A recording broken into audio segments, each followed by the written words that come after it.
इस वीडियो में हम बात करेंगे स्टैक के बारे में।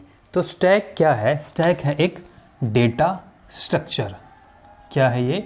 Data structure. अब डेटा स्ट्रक्चर क्या होता है इसके बारे में बात कर लेते हैं। तो अगर आपके पास कोई प्रॉब्लम है, जैसे अगर आपके पास कुछ नंबर्स हैं, आपको फाइंड आउट करना है कि उसमें सबसे बड़ा नंबर कौन है, तो उसके लिए एक एल्गोरिथम डिज़ाइन किया जाएगा। उस एल्गोरिथम्स को किसी भी प्रोग्रामिंग लैंग्वेज की हेल्प से प्रोग्राम में कन्वर्ट किया जाएगा और रन उसको इनपुट देंगे हम कुछ नंबर, वो आपको बताएगा कि सबसे बड़ा नंबर कौन सा है। तो जब हम एल्गोरिथम्स के अंदर एक इनपुट देते हैं, ठीक है, इनपुट का कोई फॉर्मेट होगा, वहाँ से आपको आउटपुट मिलेगी, आउटपुट का एक फॉर्मेट होगा, ठीक है। जो ये आपके पास फॉर्मेट है ना, इनपुट का और आउटपुट का, यही फॉर्मेट क्या कहलाता है? डेटा स्ट्रक्चर, ठीक है। कि आप एक एल्गोरिथम को किस फॉर्म के अंदर, किस फॉर्मेट के अंदर इनपुट प्रोवाइड करते हैं और वो किस फॉर्मेट में आपको आउटपुट देता है, ये आपके पास है डेटा स्ट्रक्चर। तो ये जो आपके पास इनपुट है, आप किसी एल्गोरिथम्स को प्रोवाइड करेंगे, प्रोग्राम को प्रोवाइड करेंगे, तो आपका प्रोग्राम कितनी फास्ट आपको रिजल्ट देगा, ये इनपुट पे भी डिपेंड करेगा, ठीक है। जैसे आप देखते हैं, गूगल पर सर्च करते हैं तो उसके नीचे लिखा आता है 0.3 सेकेंड, 0.4 सेकेंड, तो वो आपको दिखाता है कि आपने जो क्वेरी गूगल को दी, उसने सर्च करके दिया, कितने टाइम के अंदर आपका वो रिजल्ट आपके सामने आ पाया है। उसके बैकग्राउंड में एल्गोरिथम लगा है, तो उस एल्गोरिथम की वो स्पीड है कि आपने उसको इनपुट दी और उसने कितने सेकंड में आपको रिजल्ट प्रोड्यूस करके दिया। तो ये आपके इनपुट फॉर्मेट पे डिपेंड करता है कि कितनी फास्ट आपका एल्गोरिथम आउटपुट दे सकता है। ऑब्वियसली जो एल्गोरिथम है उसके ऊपर भी डिपेंड करता है कि आपने किस एल्गोरिथम को अप्लाई किया, लेकिन इनपुट फॉर्मेट पे भी डिपेंड करता है। जैसे अगर हम बात करें कि आप नंबर फाइंड आउट करना चाहते हैं ग्रेटेस्ट, अगर आपके पास इस तरह से ये 3 शॉर्टेड, ये आपकी इनपुट है, ठीक है। इनपुट जो है शॉर्टेड फॉर्म में है, इंक्रीजिंग ऑर्डर में, ठीक है। जब आप इसको एल्गोरिथम को देंगे तो एल्गोरिथम ने क्या करना है? डायरेक्ट लास्ट नंबर पे जाएगा, क्योंकि सॉर्टेड फॉर्म में है, डायरेक्ट लास्ट नंबर पे जाएगा और बता देगा कि आपके पास सबसे बड़ा नंबर कौन सा है, ठीक है। लेकिन अगर ये अनसॉर्टेड होगी, 1 2 4 6 7 3 इस तरह से होगी, तो उसको हर एक नंबर चेक करना पड़ेगा कि कौन सा नंबर छोटा है, कौन सा बड़ा है और इसमें सबसे बड़ा कौन सा है। तो इसमें टाइम लगेगा। लेकिन अगर ये शॉर्टेड है तो इसमें टाइम ज़्यादा नहीं लगेगा। तो ये आपकी इनपुट, ये भी इनपुट है, ये भी एक इनपुट है, दोनों में अलग अलग टाइम लगेगा, क्योंकि ये शॉर्टेड है, इसका फॉर्मेट क्या है? शॉर्टेड है, ये अनशॉर्टेड है। तो यही हमारे पास डेटा स्ट्रक्चर बताता है कि हमारा इनपुट का आउटपुट का क्या फॉर्मेट होगा, ठीक है बात। तो स्टैक भी एक इनपुट फॉर्मेट की टाइप है। तो स्टैक बेसिकली क्या है?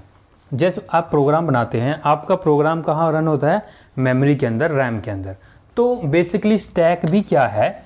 जो आपकी मेमोरी होती है, जिसको आप कहते हैं रैम, ठीक है।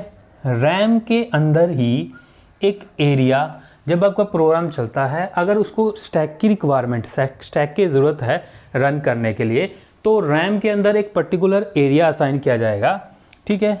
वो उस एरिया को कहा जाएगा स्टैक। अब स्टैक का एक कंसेप्ट है कि जैसे आप मैरिज में जाते हैं, आपने देखा होगा प्लेट्स लगी होती हैं एक के ऊपर एक, ठीक है।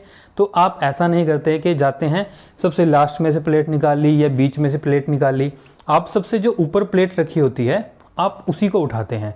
अगर वहाँ से उसके ऊपर और प्लेट रखनी है तो उसके ऊपर ही रखी जाती हैं, ना कि बीच में उसमें डाली जाती है, ठीक है। तो स्टैक का भी सेम कंसेप्ट है कि स्टैक के अंदर जब एलिमेंट्स डालते हैं, ठीक है, मान लो इसमें 1 डाला, फिर 2 3 4, तो ये जो नंबर स्टैक में आएंगे वो भी क्या आएंगे? पहले फर्स्ट, सेकंड, एक के बाद एक आएंगे, ठीक है। तो स्टैक के अंदर एलिमेंट क्या होते हैं? एक के बाद एक ऊपर की तरफ चलते जाते हैं। मीन्स ऐसा है कि जब इस स्टैक के अंदर नंबर आएंगे, ठीक है, तो ये नंबर 1, फिर 2, फिर 3, फिर 4, मीन्स जो स्टैक ग्रो हो रहा है ना हमारा, वो अपवर्ड, ऊपर की तरफ ग्रो करता है, ठीक है बात। तो ये हमारे पास मेमोरी में एक एरिया होता है जिसको आप कहते हैं स्टैक। तो बेसिकली है क्या कि स्टैक के अंदर जब एलिमेंट डलते हैं, ये एलिमेंट आपने डाला, ठीक है, इंसर्ट किए बेसिकली। जब आप एलिमेंट डाल रहे हो उसको कहते हैं ऐड करना, इंसर्ट करना। तो ये जो ऐड या इंसर्ट है, ठीक है, ऐड या फिर आपने कहा इंसर्ट, इस ऑपरेशन को स्टैक में कहा जाता है पुश ऑपरेशन। ठीक है, क्या कहा है, ऐड या इंसर्ट करना स्टैक के अंदर एलिमेंट्स, वो कहलाता है पुश।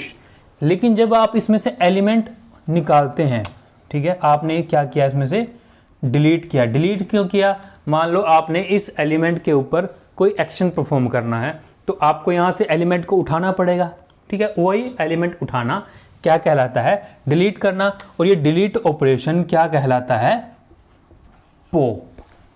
ठीक है बात।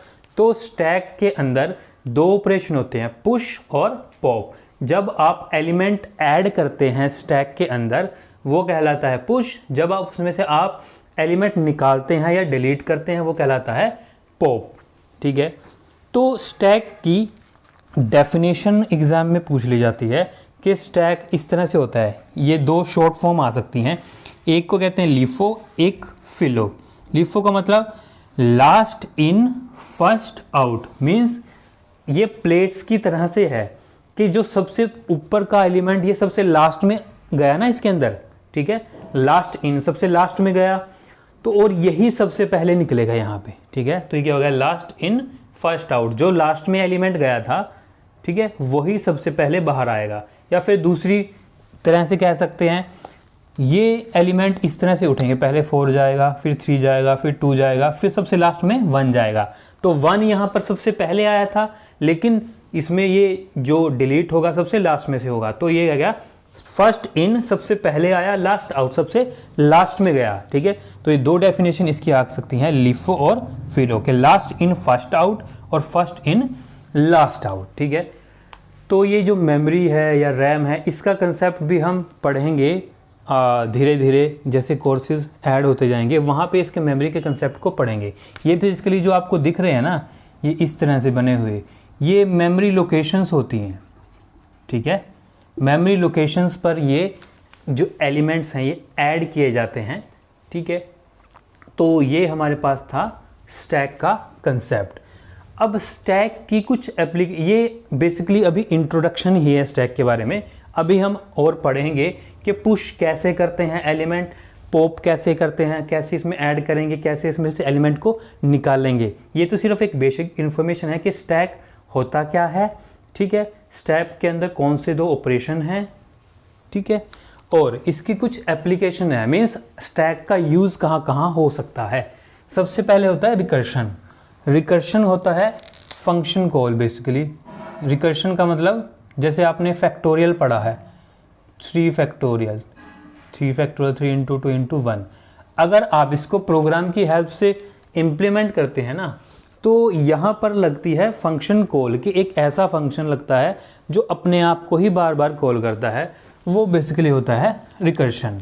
फिर आएगा इनफिक्स टू पोस्टफिक्स कन्वर्जन, कि जैसे आपके पास एक एक्सप्रेशन है a प्लस बी, ठीक है, ये बीच में ऑपरेटर है इन दोनों के, तो ये क्या हो गया, इनफिक्स। इस फिर अगर ये लिखें आगे a प्लस बी, ये ऑपरेशन दो ऑपरेंड पहले हैं, ऑपरेटर बाद में है, ये है पोस्टफिक्स। कि इनफिक्स को पोस्टफिक्स में कैसे कन्वर्ट करेंगे ये आगे हम करेंगे। इसमें यूज़ कर सकते हैं, ब्राउजिंग में यूज़ कर सकते हैं। जैसे आपके पास ब्राउज़र हैं, आप कोई वेब पेजेस खोलते चले जाते हैं, वो खुलते चले जाते हैं, लेकिन अगर आप बैक बटन पे उस पर क्लिक करते हैं ना, बैक पे, तो वो पिछले पेज आपके पास आते जाते हैं। वो क्या है, स्टैक के अंदर वो पेज ऐड होते जाते हैं, लेकिन जैसे ही आप बैक पे बटन करते हो ना, तो वहाँ से पॉप होकर वापस आपके पास आते रहते हैं। फिर आता है पार्सिंग में। पार्सिंग का मतलब है टैग मैचिंग या पैरेंथेसिस मैचिंग। जैसे आपके पास HTML पेज होता है, उसमें कुछ टैग्स होते हैं, तो वो कौन सा टैग किस चीज़ के लिए है, ठीक है, उसकी मैचिंग आप कर सकते हो। पैरेंथेसिस मैचिंग, जैसे एक्सप्रेशंस होते हैं ना, ऐसे a प्लस बी ब्रैकेट गुणा c फिर ब्रैकेट प्लस, इस तरह से ये पैरेंथेसिस मैचिंग के लिए भी आपके पास यूज़ होता है। फिर है एडिटर, जैसे टेक्स्ट एडिटर हैं, वर्ड है, ठीक है ना, नोटपैड है, उसके अंदर क्या आपके पास ऑपरेशन होते हैं, अनडू, रीडू, ठीक है। वो क्या होता है कि जो आपने काम किया वो दोबारा से आ गया या कहे हुए काम को हटा दिया, वो भी क्या है स्टैक के ऊपर ऐड होते रहते हैं। वो एडिटर में स्टैक की एप्लीकेशन यूज़ है। फिर आया ट्री एंड ग्राफ पार्सिंग, ठीक है।